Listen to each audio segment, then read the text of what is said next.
চালাক শেয়ালের গল্প। এক গ্রামে থাকত এক ভীষণ চালাক শেয়াল।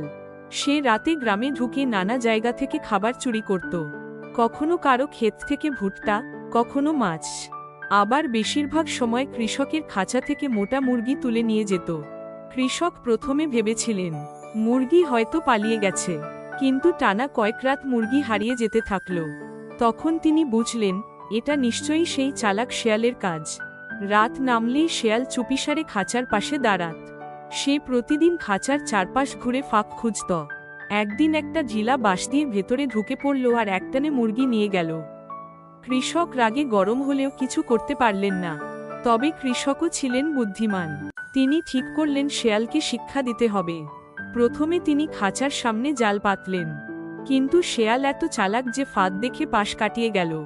কৃষক অবাক হয়ে বললেন, এই শেয়াল তো বেশ চালাক, তবে একদিন ধরা পড়বেই। এরপর কৃষক নতুন পরিকল্পনা করলেন। খাঁচার ভেতরে একটি বড় কাঠের বাক্স রাখলেন। ভেতরে ছিল এক মোটা মুরগি। বাইরে থেকে দেখে একেবারে লোভ সামলানো যায় না।